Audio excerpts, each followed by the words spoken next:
Hello guys, welcome back to our channel is our family vlogs.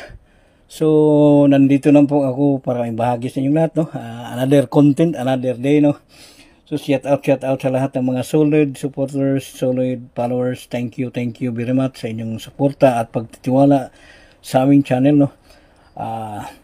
Shout out sa kay Mark, brother Lester Gamayon.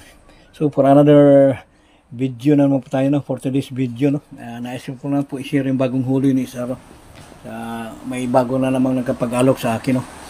Yung mga baguhan dyan guys, no, para maniwala po kayo, hindi na kayo malalito. Ito po bagong huli ni Isaro, 1 piso silver coin, no, na medyo may pagka kulay gold na siya. Sobrang katagalan, no, ng barya. Pero yung edge na maganda pa. Yan.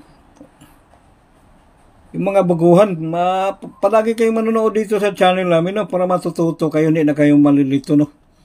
Para malaman nyo kung alin ang mga dapat kolektahin na barya. So, baliktarin muna natin, no, sa reverse, no.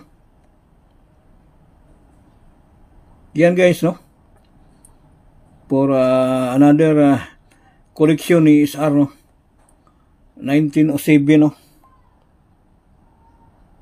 Napakatagal ng barya, no, almost 118 years na, no, 118 years.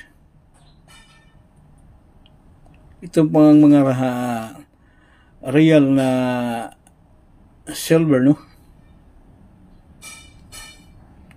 So may pocket scale po tayo. I-try po natin sa pocket scale natin kung